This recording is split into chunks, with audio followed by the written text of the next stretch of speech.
Estudiantes de segundo grado de secundaria, sean bienvenidas y bienvenidos a una sesión más de Aprende en Casa, en la asignatura de Ciencias Física. Yo soy el maestro Antonio Campos, Auxillo, y en esta ocasión me acompaña Nadia Jiménez. Bienvenida. Muchas gracias, maestro. Es para mí un placer participar en una sesión más de Aprende en Casa. Deseo que todas y todos los que nos ven sigan aplicando las medidas de prevención recomendadas por nuestras autoridades sanitarias para mitigar la propagación del virus, como el lavado frecuente de manos y el uso correcto del cubrebocas. De esta manera nos podremos reunir más pronto en nuestro salón de clases. Estudiantes, en esta sesión hablaremos de un físico muy importante en la actualidad, Stephen Hawking. El propósito de esta sesión es reconocer las aportaciones de Stephen Hawking a la ciencia. Nos esperan cosas sorprendentes por compartir con las y los alumnos acerca de este científico que se destacó por sus propuestas teóricas que han repercutido en la manera de entender el universo. Muy bien, como siempre, es importante que tengan a la mano su cuaderno, lápiz o bolígrafo, para que anoten las ideas principales, así como las dudas y reflexiones, que surjan a partir de la revisión del tema. Si tienen discapacidad visual, preparen hojas Ledger, punzón y regletas, pero principalmente necesitamos de toda su atención. Tomen en cuenta que uno de los aspectos que propicia el aprendizaje es la curiosidad. Nunca lo olviden. Vamos a iniciar por comentar acerca del origen e infancia de Stephen Hawking. Este científico nació en Inglaterra, en la ciudad de Oxford, el 8 de enero de 1942. Curiosamente, en ese día se cumplieron 300 años de la muerte de Galileo. Le tocó nacer en circunstancias difíciles, derivadas de la participación de Inglaterra en la Segunda Guerra Mundial. Sin embargo, pudo cursar sus estudios básicos y a los 17 años ingresó a uno de los colegios más antiguos de la Universidad de Oxford, donde se tituló como físico en 1962. En esa época, era un chico que llevaba una vida común y se caracterizaba por su brillante inteligencia, además de su interés por las ciencias, que lo llevó a estudiar un doctorado en cosmología en la Universidad de Cambridge. Lamentablemente, tuvo que acudir al médico a raíz de un accidente de patinaje y le diagnosticaron un grave trastorno degenerativo neuromuscular. Tenía 21 años cuando le dijeron que, debido a su enfermedad, su esperanza de vida apenas alcanzaría un par de años, además de que la limitación de su movimiento aumentaría considerablemente. Sin embargo, esta dificultad motriz no restringió su intelecto y pudo continuar con sus estudios. Como bien dice, maestro, pareciera que esta enfermedad degenerativa no afectó su capacidad cognitiva, ya que terminó un doctorado en 1966. Efectivamente, Nadia, Hawking no se detuvo. Al contrario, desarrolló un gran interés sobre el universo, en especial por los agujeros negros y la teoría de la relatividad como objeto de estudio. Pero no olvidemos que, al igual que Albert Einstein, Hawking también buscaba encontrar una ley que unificara todas las leyes físicas, una teoría que lo explicara todo. Su vida profesional se centró en comprender el origen y la naturaleza más profunda del universo.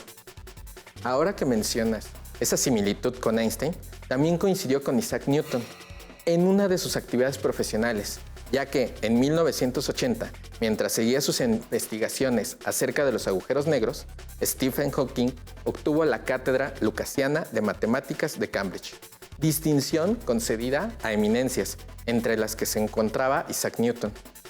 Resultan interesantes estas coincidencias con grandes científicos. Nació el mismo día que murió Galileo Galilei, pero 300 años después se le otorgó la misma cátedra que Isaac Newton, además de interesarse en la búsqueda de una ley unificadora en la física, al igual que Einstein. Por otra parte, Stephen Hawking sorprende con la publicación de su libro Breve Historia del Tiempo, que trata conceptos de relatividad, física cuántica, el Big Bang y otros temas científicos, pero principalmente se enfoca en los misterios del universo. Y que sin duda la física se encarga de buscar respuestas al respecto. Pero lo que más me sorprende de su trabajo es que contribuyó a cambiar la perspectiva de la física hoy en día, con sus propuestas creativas, como veremos más adelante. Pero, ¿quién fue Stephen Hawking? ¿Cuáles fueron sus investigaciones? Stephen Hawking fue el primer hijo de una familia de buenos recursos económicos y sus padres contaban con preparación profesional. Podemos decir que no era muy destacado en sus estudios durante su infancia, como lo reflejan sus notas. Sin embargo, esto cambió al llegar al segundo año de licenciatura. En sus estudios de licenciatura se inclinó por la física teórica, que interpreta los fenómenos físicos desde el lenguaje matemático, y por la cosmología, rama de la física que estudia el origen y evolución del universo. Quizás podamos suponer que este interés lo llevó a destacar en esas áreas académicas. Inclinarse por estas áreas fue una decisión importante, considerando que las investigaciones en su época estaban centradas en el estudio de partículas subatómicas, en tanto que Hawking se enfocó en investigar las estrellas y los agujeros negros. Hay que mencionar que en ese entonces los agujeros negros representaban un misterio para los científicos, quienes suponían que debían ser regiones del espacio en una concentración de masa tan elevada que debían generar una gravedad increíblemente grande, tan grande que la materia no puede escapar de su atracción, ni la luz. Pero las leyes físicas no explicaban los fenómenos ocurridos en ellos. Como lo mencionó profesor, Stephen Hawking tomó los trabajos de Albert Einstein como base y desarrolló teorías muy complejas a partir de la física cuántica para explicar la naturaleza de los agujeros negros. Sus contribuciones al estudio de estos objetos ayudaron a vislumbrar que desde la física cuántica podían ser interpretados. Según la teoría que propone Hawking, los agujeros negros no son del todo negros, sino que emiten radiación, llamada radiación de Hawking. En dicha teoría de la radiación o radiación de Hawking, también señaló que los agujeros negros, además de emitir energía, pueden perder materia o parte de su negritud e incluso desaparecer. Esto se podía demostrar matemáticamente. Hoy en día, muchos científicos respaldan esa idea. Asimismo, se considera una de las más importantes aportaciones que contribuyó a un cambio en la forma de ver el universo, que relacionaban conceptos de la teoría cuántica con la relatividad general, la gravedad y la termodinámica.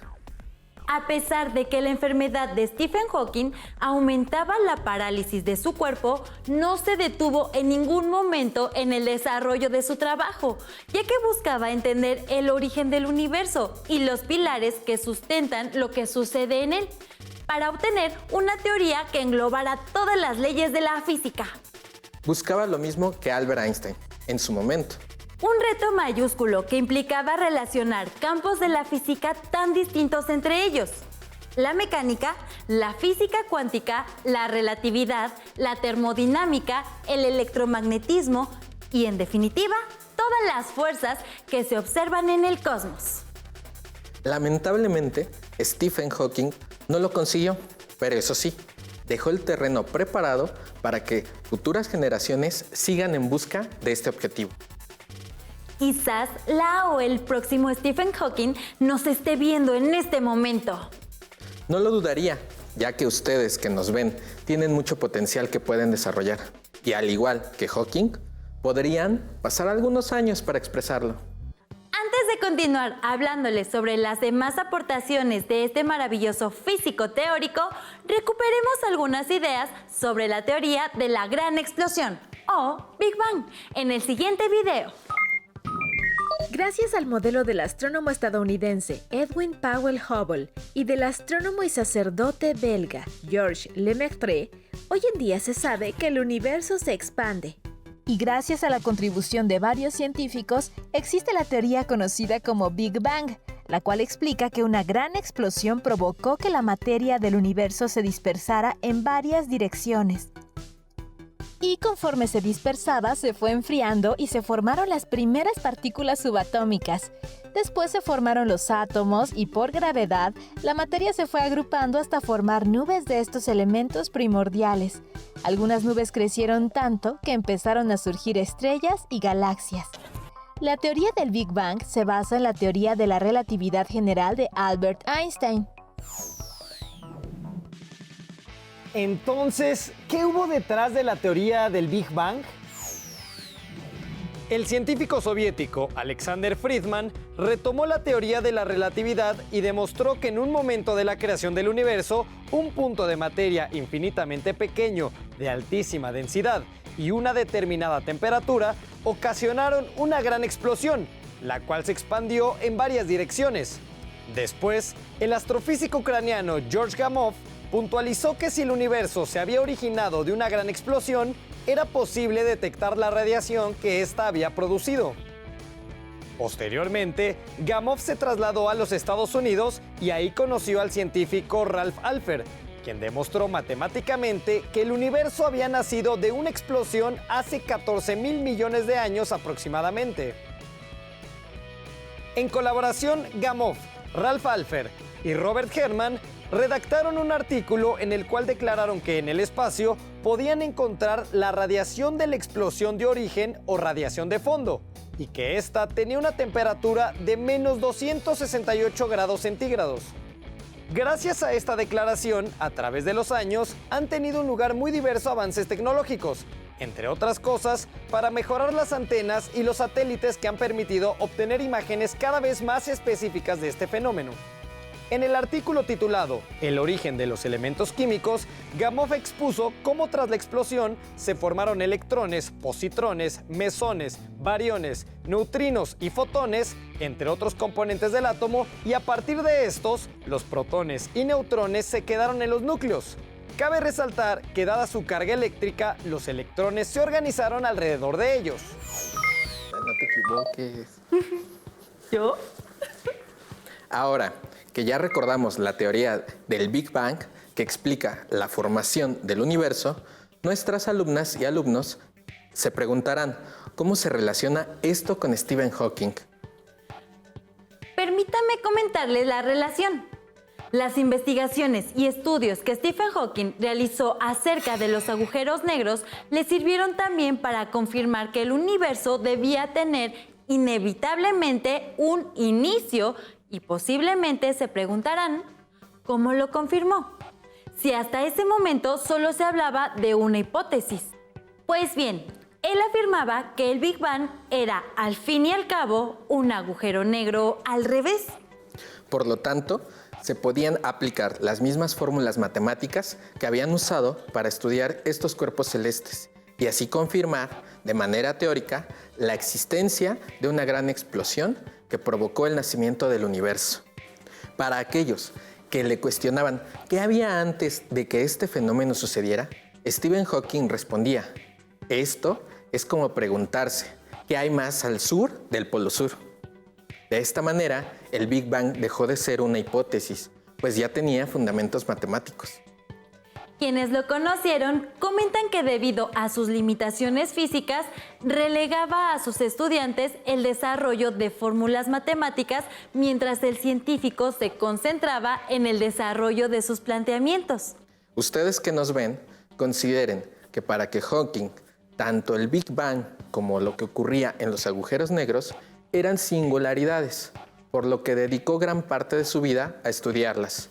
Una singularidad es un punto concreto del universo en el que la curvatura del espacio-tiempo se hace infinita. Esta idea es difícil de comprender, aunque se puede tratar de concebirla, imaginando un objeto de una masa tan grande que incluso sea infinita, que por lo tanto genere una gravedad también infinita, deformando totalmente el tejido espacio-tiempo en el que se encuentra. Es el fenómeno que supone ocurre en el interior de los agujeros negros. Sin embargo, como no podemos acceder a su interior ni somos capaces de ver lo que sucede dentro, las singularidades solo pueden concebirse mediante teorías e hipótesis.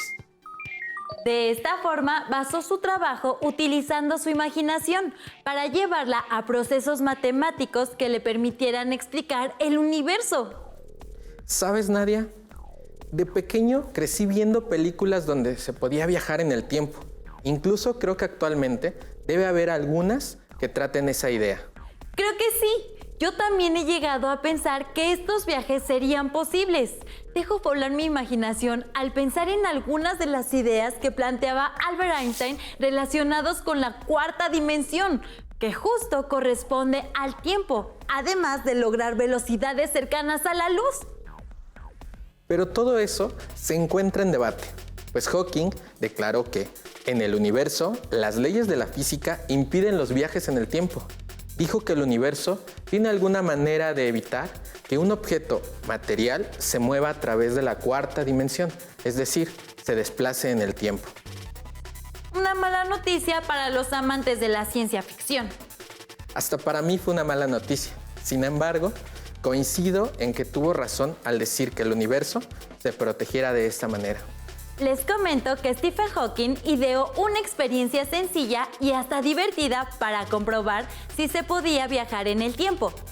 El 28 de junio de 2009, en un salón de la Universidad de Cambridge, en Inglaterra, el científico organizó una fiesta en la que se dispuso de su bebida favorita y aperitivos. Con todo preparado, se mantuvo esperando hasta medianoche, sin que ninguna persona se presentara. La idea era realizar y divulgar la invitación hasta después del evento, misma que decía: usted está cordialmente invitado al evento para viajeros del tiempo, organizado por el profesor Stephen Hawking. Además de especificar el lugar y el tiempo exacto. Si hubiese llegado algún invitado, sería para él la prueba de la existencia de viajeros en el tiempo. Pero no ocurrió así. Sería fantástico saber qué podría pasar si esto fuera posible. Pero por ahora las y los invito a observar el siguiente recurso audiovisual para recordar los componentes del universo que maravillaron e interesaron a Hawking. Vamos. El universo está formado a gran escala por galaxias y conjuntos de estas. Una galaxia es una agrupación de gases, polvo y estrellas. Las galaxias pueden ser de diferentes formas, tamaños y colores. En 1936, el astrónomo estadounidense Edwin Hubble clasificó las galaxias de acuerdo con su apariencia visual en 3 formas básicas: espirales, elípticas e irregulares. Solamente el 5% de las galaxias se clasifican como irregulares.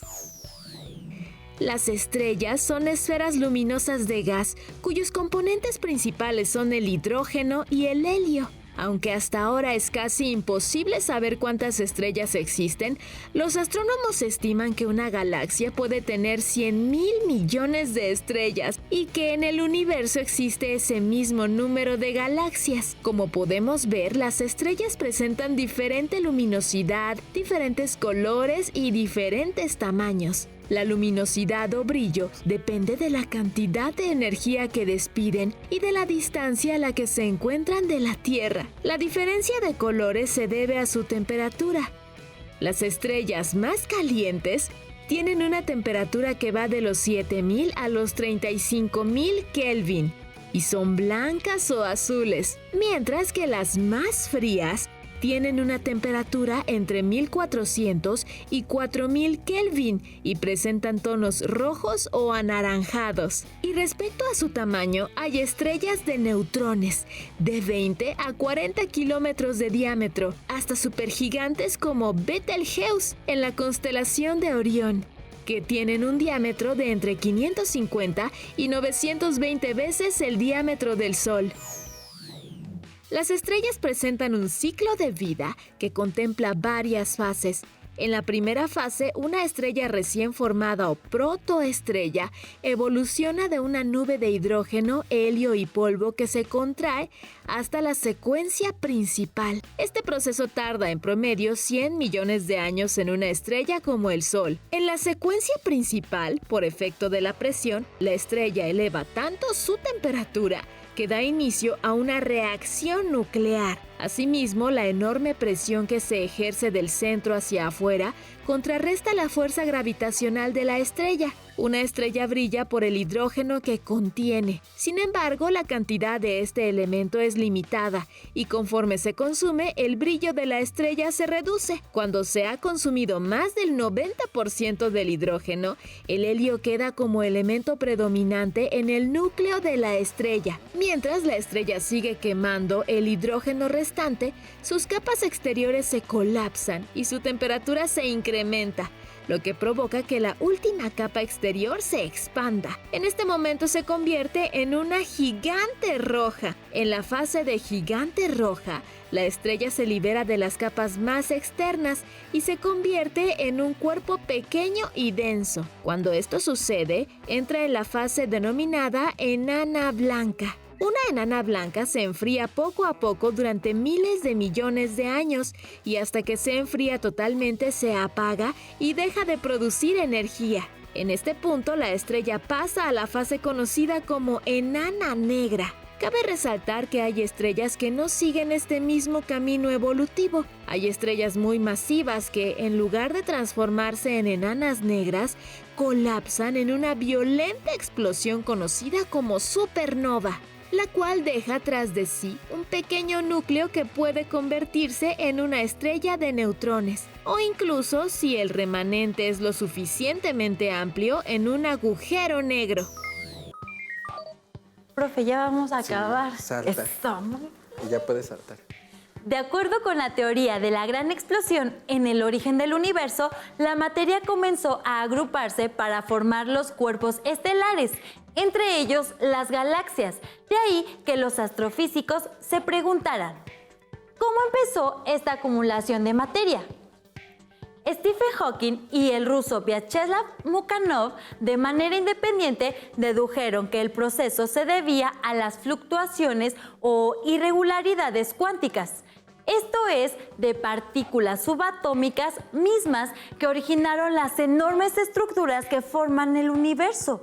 Este planteamiento se ha validado por observaciones y se considera fundamental en el estudio del cosmos. Por este trabajo y otros, Hawking recibió múltiples reconocimientos. ¿Sabían que Stephen Hawking escribió una gran cantidad de textos científicos? En 1988 publicó una de sus obras más famosas, Una breve historia del tiempo.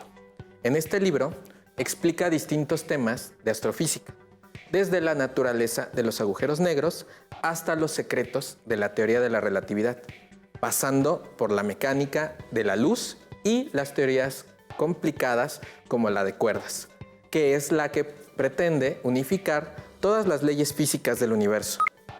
En 2005 lanzó su libro Brevísima historia del tiempo, en la que condensaba lo que explicaba en la obra original con un lenguaje más accesible. Con eso me queda más claro que buscaba compartir todo su conocimiento. Esta fue otra de sus aportaciones a la sociedad, la de la divulgación de la ciencia. Después de emprender gran cantidad de proyectos científicos, a pesar de padecer su enfermedad por más de 50 años, Stephen Hawking falleció el 14 de marzo del 2018, coincidiendo con el día y mes de nacimiento de Einstein. Para finalizar, las y los invito a realizar un mapa mental de las principales aportaciones de Stephen Hawking y a conversar con su familia sobre su contenido. Recuerden consultar su libro de texto, así como investigar y resolver las dudas que hayan surgido a lo largo de esta sesión. Nadia, te agradezco mucho tu intervención en este tema y a las y los estudiantes les invito a encontrarnos en la siguiente ocasión. Cuídense mucho. Fue un placer estar con ustedes. Hasta la próxima. Si tienes dudas o necesitas ayuda, llama al Centro de Apoyo Pedagógico a Distancia. El número de teléfono para secundaria es el 55 36 01 71 23. Si requieres consultar los libros de texto en versión digital, recuerda que los puedes encontrar en la página conalitec.cep.gov.mx. Y recuerda que también cuentas con el sitio aprendeencasa.cep.gov.mx, en donde podrás ver nuevamente los videos de los programas y además encontrarás actividades para fortalecer tus aprendizajes. También te invitamos a que consultes la plataforma nuevaescuelamexicana.cep.gov.mx.